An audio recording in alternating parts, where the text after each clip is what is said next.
Bonjour, dans cette vidéo on va traiter les systèmes triphasés. On va parler des circuits équilibrés branchés en étoile ou en triangle. On va éclaircir les différentes relations nécessaires pour maîtriser les calculs dans les dans les systèmes triphasés, tels que calcul de courant, tension, simple et composé. Et par la suite, on va voir puissance active, réactive et apparente avec amélioration de cos-phi, c'est-à-dire on va essayer de corriger le facteur de puissance. Bien, on passe maintenant pour voir en détail le contenu de cette vidéo. Comme titre, représentation des tensions par la suite de Fresnel, relation entre les tensions, charge raccordée en étoile puis raccordée en triangle. On va voir aussi théorème de Bochron et par la suite puissance active, réactive et apparente. Et on termine avec l'amélioration de facteurs de puissance, c'est-à-dire de cos-phi d'une installation électrique triphasée et quelques exercices d'application. On va commencer par une petite introduction sur les alimentations triphasées. L'énergie électrique est distribuée à la plupart des installations industrielles, bien sûr, par un système triphasé composé de 3 lignes. Comme on a ici, ligne 1, ligne 2, ligne 3. Le triphasé est trop utilisé pour la raison suivante, parce que pour une puissance donnée, une ligne de transport triphasé demande moins de cuivre et d'aluminium qu'une ligne monophasée. De plus, les moteurs et les alternateurs triphasés sont plus petits et moins coûteux que les moteurs et les alternateurs monophasés de même capacité, de même tension et vitesse. On passe maintenant pour expliquer brièvement le principe d'un alternateur. On a un aimant, 3 bobines, bobine A1, B2 et C3. Lorsque l'aimant commence à tourner, d'après la loi de Faraday, il y aura tension aux bornes de V1, V2 et V3, mais déphasée de 120 degrés. Voilà l'allure de V1, puis V2. Il y a un déphasage de 120 degrés. V2 est en retard par rapport à V1 de 120. Puis la tension V3. Il est en retard par rapport à V2 de 120 degrés et en retard par rapport à V1 de 240 degrés. De l'écriture suivante, on a V1 est égal à V sinus oméga t, V2 est égal à V sinus oméga t moins 120 et V3 est égal à sinus oméga t moins 240. Les trois tensions V1, V2 et V3 ont la même valeur, c'est-à-dire de même module, même fréquence, mais ils sont déphasés l'une par rapport à l'autre de 120 degrés. On a 3 bobines ici, on peut les brancher soit en étoile, comme vous le voyez ici, ligne 1, ligne 2, ligne 3, tension composée, c'est la tension entre lignes, on va noter E ligne ou grand U. Ici c'est la tension simple ou tension de phase, c'est-à-dire la tension au bord de la bobine. On va voir maintenant le branchement en triangle. Voilà les 3 bobines branchées en triangle. Cette tension au bord de cette bobine, c'est-à-dire entre le point 1 et 2, c'est V12. Comme on peut la noter par U12. On a ici U23 ou V23. La tension entre deux lignes sera notée par EL ou par la lettre grand U. Qu'est-ce qu'on remarque ici? Que le module de U est égal au module de la tension au bord de la bobine. Dans le montage étoile, il y a un neutre. Par contre, dans le montage triangle, il n'y a pas de neutre. Comme vous voyez ici, il y a uniquement ligne 1, ligne 2, ligne 3, il n'y a pas de neutre. On va voir maintenant le repérage des tensions. Donc, le repérage des tensions, c'est par des chiffres, ligne 1, ligne 2, ligne 3, ou par des lettres A, B, C ou RST. Souvent, on utilise RST. Le neutre, il est repéré par la lettre N. Les tensions simples, mesurées par rapport au neutre, seront notées V1, V2, V3 en vert, voilà. Les tensions composées sont des tensions mesurées entre les phases ou entre les lignes qu'on a ici. Voilà, I12, I23 et 3,1 sont des tensions composées et V1, V2, V3 mesurées par rapport au neutre Ce sont des tensions simples. Représentation des trois tensions diagramme de Fresnel, puisque les tensions sont déphasées de 120 degrés l'une par rapport à l'autre. Voilà, V1, V2 et V3. On a ici en rouge les tensions composées. I3,1, c'est-à-dire V3 moins V1. I1,2, c'est V1 moins V2. Et I2,3, c'est-à-dire V2 moins V3. Les tensions simples sont déphasées de 120 degrés l'une par rapport à l'autre. Et aussi les tensions composées sont déphasées de 120 degrés. On va essayer d'exprimer la tension de ligne en fonction de tension, c'est-à-dire la tension composée en fonction de tension de phase. Parce que V1 de point de vue module est égal à V3 de point de vue module est égal aussi au module de V2. Et les modules de tension composée sont aussi identiques. On passe maintenant pour exprimer la tension composée en fonction de tension simple. Ici, on a l'écriture en fonction de sinus et en bas, c'est l'écriture complexe. Voilà, et 1, 2, tension entre lignes, c'est V1 moins V2.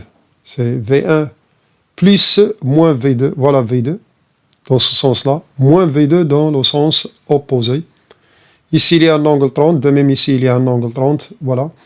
J'ai pris ce morceau-là, là où il y a I1, 2, et V1 et moins V2, parce que de module, de point de vue module, V1 égale V2 est égal à V. Et on va noter I1, 2 est égal à I, parce que le module de I1, 2 est égal, I1, 3 est égal, I2, 3 de point de vue module, parce que le système est équilibré. Et finalement, voilà, j'ai agrandi ce morceau-là. On aura ici, projection, V cosinus 30. De même, ici, il y a V cosinus 30, donc cette distance où le module des vecteurs en rouge, ce n'est autre que 2 fois V cosinus 30. Or, cosinus 30, c'est racine de 3 sur 2. Et finalement, on obtient I. I est égal V racine de 3. La tension composée est égale à la tension simple multipliée par racine de 3. J'ai une remarque. Comme les trois vecteurs V1, V2, V3 sont déphasés de 120 degrés, de même I1, 2, I2, 3 et 3, 1 sont déphasés de 120 degrés. Et la somme vectorielle V1 plus V2 plus V3 est nulle. De même, pour la somme vectorielle I1, 2 plus I3, 1 plus I2, 3 est nulle aussi. C'est-à-dire la somme vectorielle des tensions ligne est nulle et la somme vectorielle des tensions de phase est aussi nulle. Bien, le déphasage entre I1, 2 et V1, c'est 30 degrés. On passe maintenant pour voir les charges raccordées en étoile ou en triangle. Un circuit triphasé est équilibré quand la source et la charge sont tous les deux équilibrés en tension et en courant. C'est-à-dire on va travailler avec les mêmes impidances Z. Il existe deux manières de coupler les trois impidances. Bien sûr, les charges sont identiques, c'est-à-dire le système est équilibré. Raccordement étoile. Ce qu'on remarque ici, que les I est égal GI. Voilà. Et la tension I est égale V1 moins V3. De point de vue module, I est égal racine de 3 fois V. Dans le branchement étoile, on a G1 plus J2 plus G3V. La somme vectorielle, c'est nul. De même, V1 plus V2 plus V3 est aussi nul. Le courant dans le fil neutre est nul.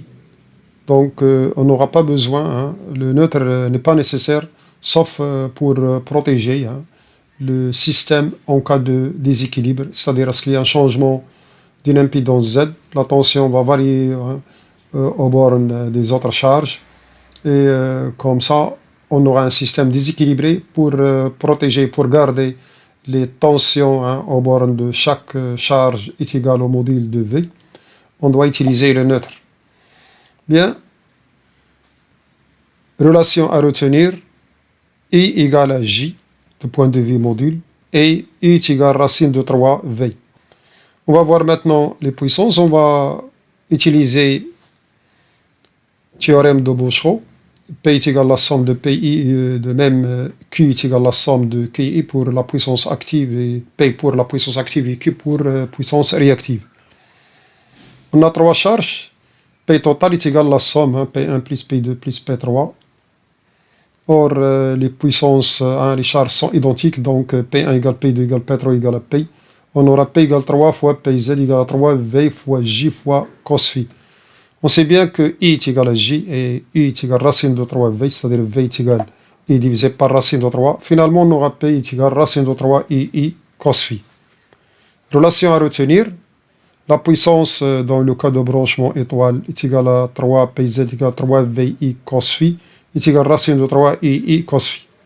L'angle phi, c'est l'angle entre VI et G, c'est-à-dire la tension et le courant dans la charge. La tension au bord de la charge et le courant au bord de la charge, c'est la même chose entre UI et I pour tension et courant dans le cas de tension composée et courant de ligne, est égal à l'argument de Z. Nous, on va utiliser cette relation. Phi, c'est l'argument de Z, c'est l'arc tangent de la partie imaginaire divisé par la partie réelle, bien sûr, de la charge Z. Pour ce qui concerne la puissance réactive, on utilise le même principe vu en puissance active. On a Q est égal à 3 VJ sin phi est égal à racine de 3 II sin phi. Voilà, on peut facilement trouver cette relation.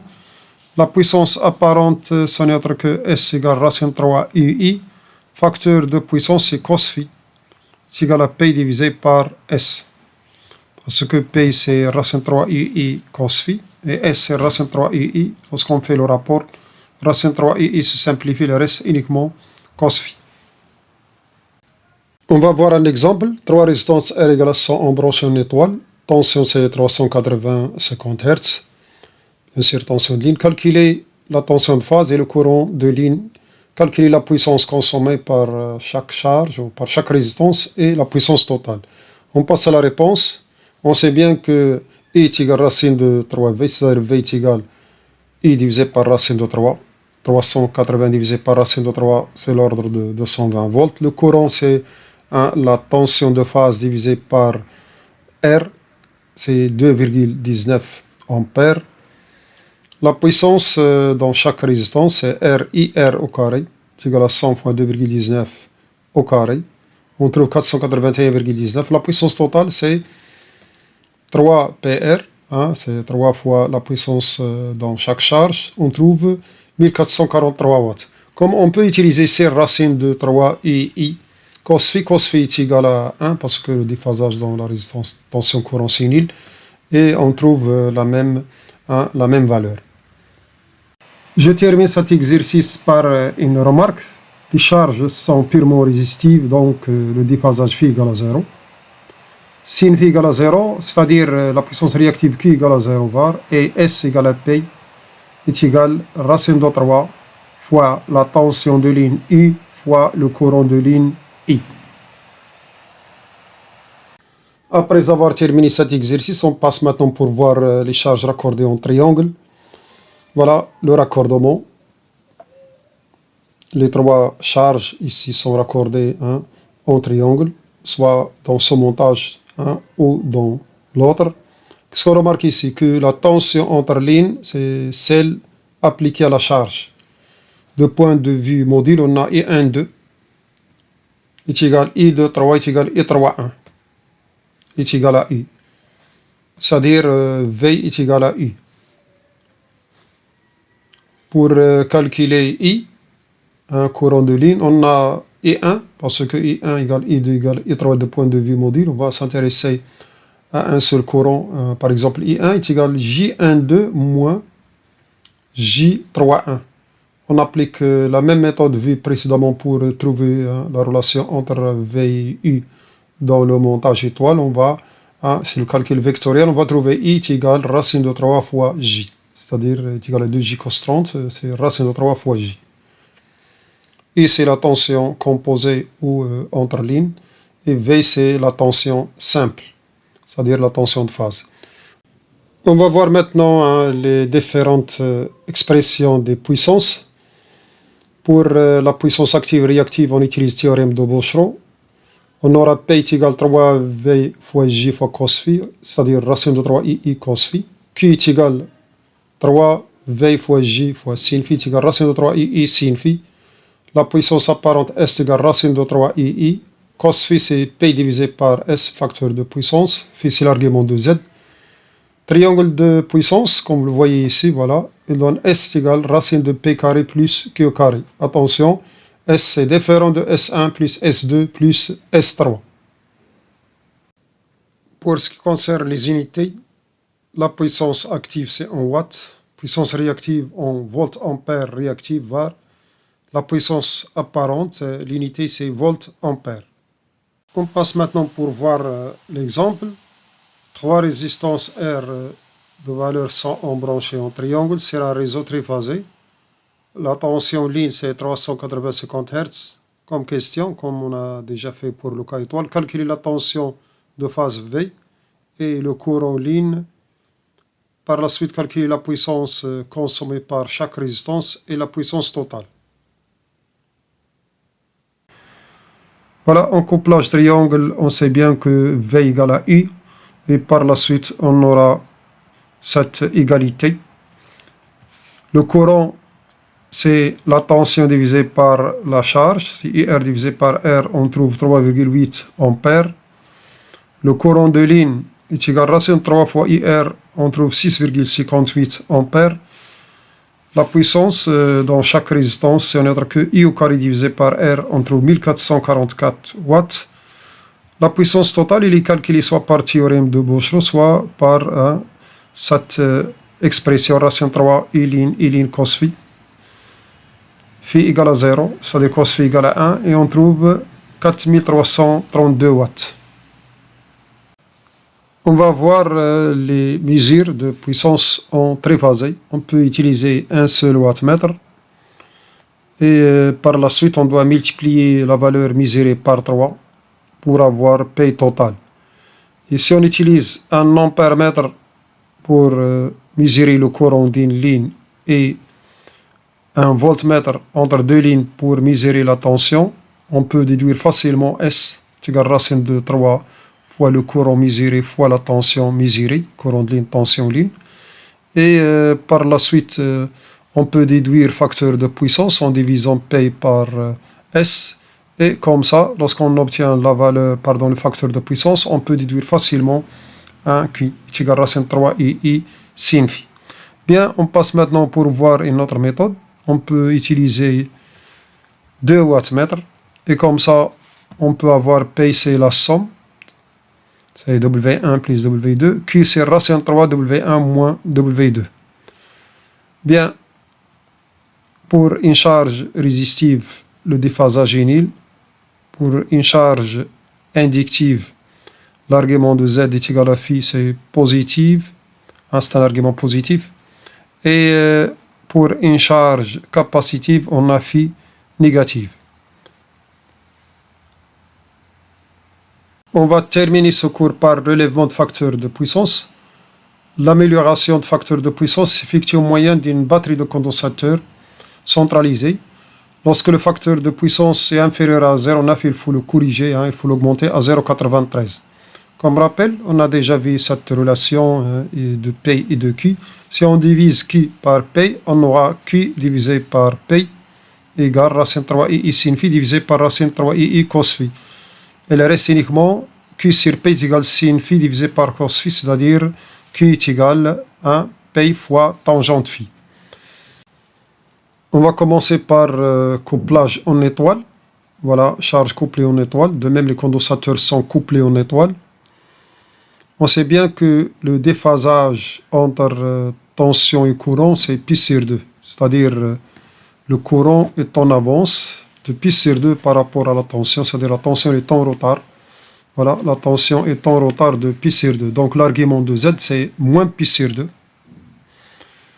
QC est égal 3, parce qu'on a 3 condensateurs, fois V, fois IC, fois sinus de l'argument. Et l'argument, c'est moins 90 degrés, l'argument de ZC. Par la suite, pour trouver ici, il suffit de diviser V par ZC, c'est-à-dire par 1 sur C oméga. Finalement, on trouve QC égale moins 3C oméga V au carré. D'autre part, on sait bien que Q1 ou débit, c'est-à-dire sans batterie de condensateur, c'est P tangente phi 1. Q2, lorsqu'on utilise la batterie de condensateur pour diminuer phi, c'est-à-dire pour augmenter le cos phi, Q2 est égal à P tangente phi 2, parce qu'on a passé de phi 1 à phi 2 avec l'utilisation du batterie de condensateur. On sait bien que Q2, ce n'est autre que Q1 de débit, la puissance réactive de débit, plus QC. C'est-à-dire QC est égal à Q2 moins Q1. On remplace Q1 et Q2 par leur expression qu'on a ici. On aura QC est égal à P tangente phi 2 moins tangente phi 1 égale moins 3C oméga V au carré. Et par la suite, on tire l'expression de C. La même méthode, on va l'utiliser pour le cas de couplage en triangle, sauf au lieu d'utiliser ici V, on va utiliser I. Parce que ici, on a utilisé V. Or, V est égal à I divisé par racine de 3. Par contre, dans le montage triangle, au bord de chaque condensateur, il y a I. Et pour trouver le courant au bord de condensateur, le module de courant, on doit diviser U par ZC, c'est-à-dire par 1 sur C oméga. Et on va trouver QC égale moins 3C oméga I au carré. Et finalement, au lieu d'avoir ici V au carré, on trouve ici U au carré, la tension de ligne au carré. Donc voilà l'expression finale de C. Bien, on a terminé ce cours-là. Donc prochainement, je vais faire des exercices. Merci de votre attention et à la prochaine.